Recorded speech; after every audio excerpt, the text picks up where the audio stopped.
დღეს 1 ოქტომბერს 11 საათიდან თავისუფლების მოედანზე ევროპა დონა საქართველოსა და ონკო საზოგადოება ჰოუფის ორგანიზებით ვარდისფერი ოქტომბრის კამპანიის ფარგლებში ცოცხალი ჯაჭვი შეიკრება, რომელიც თანადგომას, მხარდაჭერას და ერთობლივ ძალას გამოხატავს იმ ადამიანებისთვის, ვინც ყოველდღიურად უპირისპირდება ერთ-ერთ ყველაზე რთულ ბრძოლას, ბრძოლას სიცოცხლისთვის.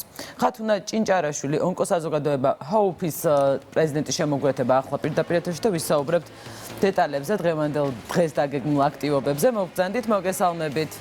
დილა მშვიდობისა. დილა მშვიდობის. მოგესალმებით, ჩვენ არაერთი აქტივობა გვახსოვს ვარდისფერი ოქტომბრის ფარგლებში სხვადასხვა წლებში, მაგრამ ერთ-ერთ მთავარ აქტივობად ალბათ ითვლება სწორედ ეს ცოცხალი ჯაჭვი და ბუნებრივია ჩდება კითხვა რატომ.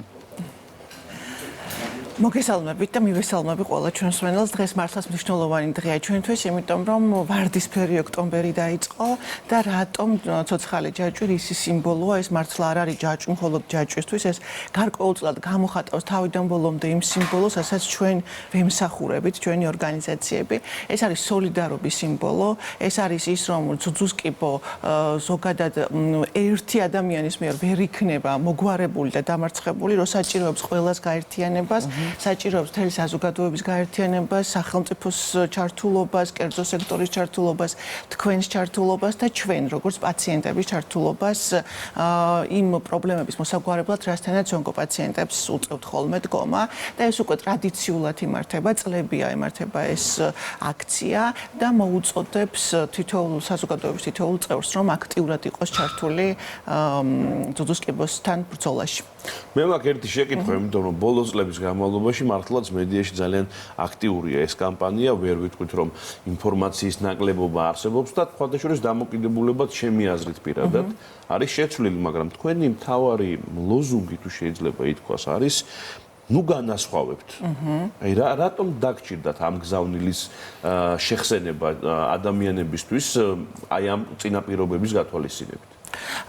ესე იგი თვითონ თავად როგორც ონკოლოგიამ ჩვენც ანუ აი ამ კურნალობის პროცესთან დაკავშირებით ძალიან ბევრი ნაბიჯი გადავდგით და განვითარების ისტორია აქვს თავისი მოკლედ რა და იქიდან გამომდინარე რომ ჩვენ დავიწყეთ იქიდან რომ პრინციპში არანაირი მკურნალობა დაფინანსებული არ იყო და დღეს მივაღწიეთ იმას რომ გარკვეულწილად და განსხვავდებოდა გარკვეულწილად როგორ იცით ანუ თბილისში ჩაწერილი ადამიანებისთვის სხვა იყო მკურნალობა რეგიონში სხვა და ანუ აი ესეთი ტიპის განსხვავებები, ან თქვა შემოსავლების მიხედვით განსხვავდებოდა.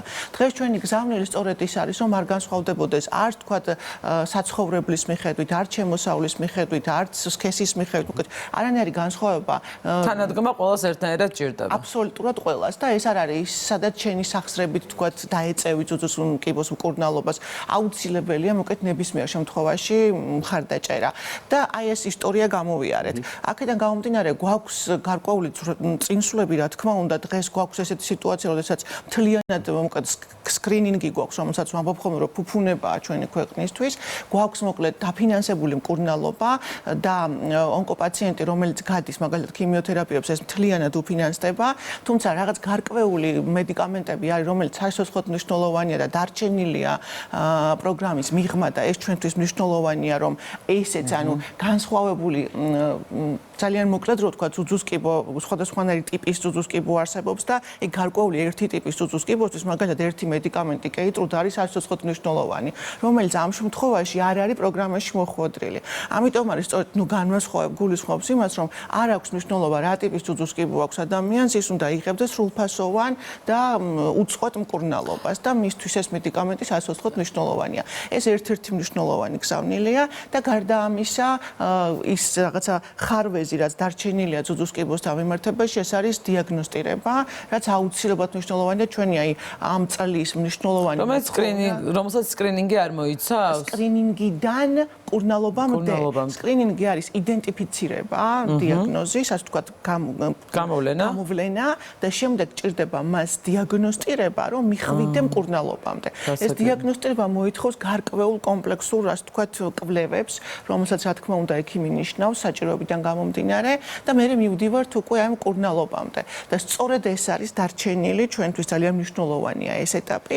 შემდეგ უკვე თქვენ ყველამ კარგად იცით, რომ ონკოპაციენტს სულ ჭირდება სჭირდება გარკვეული პერიოდი მონიტორინგი და კვლევების ჩატარება მკურნალობის პროცესში და შემდეგაც წლებით რო გადის თქვა რაღაცა თავიდან 6 თვეში ერთხელ მე წელიწადში ერთხელ ინტენსიური კვლევა მონიტორინგი რაც ასევე რეციდივებს აარიდებს ხო ადამიანს ისიც მნიშვნელოვანია რომ ფინანსდებოდეს და რეაბილიტაცია რეაბილიტაცია გულისხმობს ის რომ ჩვენ სრულფასოვანი ცხოვრების ხარისხით ვიცხოვროთ და ის რაღაცა მკურნალობის გამოწვეული გვერდითი ეფექტები ალაგდეს და სრულფასოვნად შევძლოთ ფუნქციონირება, მუშაობა, ცხოვრება, გვეხაროდეს რაღაცები, იმიტომ რომ რაღაცა რო გაწუხებს და გტკივა ბუნებრივია მეთანხმება. ეს აქტივობებმა ყველაფერმა ერთად ბევრი რამ გამოიწვია, თუნდაც თქვენ ახსენეთ რომ სკრინინგი არის უფასო, შემდეგ ქიმიოთერაპია, ანუ პროცესი მიმდინარეობს.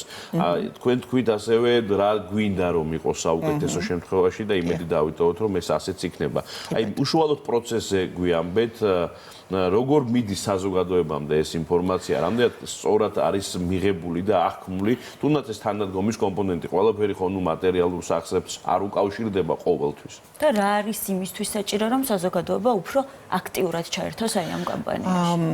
ნახეთ, საზოგადოება რო აქტიურად ჩაერთოს, ალბათ ყველაზე მნიშვნელოვანი დღეს 21 საუკუნეში არის ცნობიერების ამაღლება. სხვანაირად უბრალოდ ვერ მივიტან საზოგადოებამდე, თუნდაც იმის ინფორმაციას, რომ სკრინინგი არსებობს, ხო? სკრინინგი რო არსებობს, კიდევ ერთხელ ამბობ, ეს არის ფუფუნება ჩვენნაირი ქვეყნისთვის, პატარა ქვეყნისთვის მით უმეტეს და ამის ასე იგი მოცვა სკრინინგის ძალიან დაბალია და ეს ხო იმას გულისხმობს, რომ გვაქვს, მაგრამ ვერ ვიყენებთ. ხო, ასევე მოკლედ რაც შეეხება აი მიმართვიანობაა დაბალი ამას მიმართვიანობაა და რა არის ნახეთ როდესაც ესეთ რაღაცას თავაზობ ადამიანს რომ ანუ აი სკრინინგის საფუძველზე შენ შეგიძლია რომ გარანტირებულად შეინარჩუნო სიცოცხლე, აღმოაჩინო პირველივე ეტაპზე თუ კი რამე აღმოსაჩენია და მშვიდად განაგზო თუნდაც კიბოსთან ბრძოლა, იმიტომ რომ საწყის ეტაპზე ჩვენ მუდმივად ვსაუბრობთ, რომ 90% უკვე გაკეთებულია.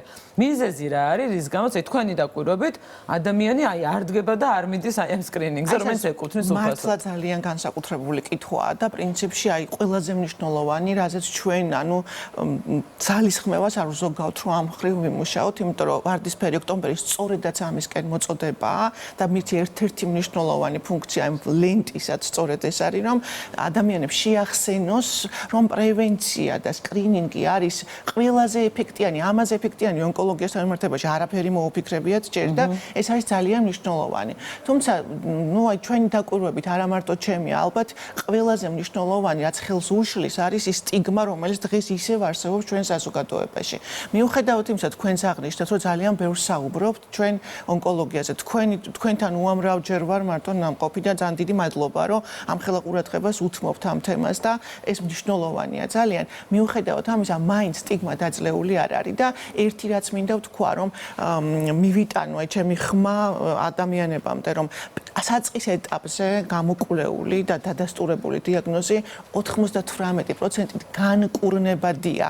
და მე ამ სიტყვას ხას ვუსვამ, იმიტომ რომ კიბოსთან მიმართებაში თითქოს ეს სიტყვა თავსებადი არ არის. კი ბატონო. ამიტომ მინდა რომ ადამიანებამდე მივიტანო. მაგრამ ესეც თქვენი ერთ-ერთი მთავარი სლოგანი იყო, რომ კიბო განაჩენი არ არის. არ არის კიბო განაჩენი. 10-დან 8 შემთხვევა სრულდება გამოჯანმრთელებით ადრეული დიაგნოსტირების შემთხვევაში.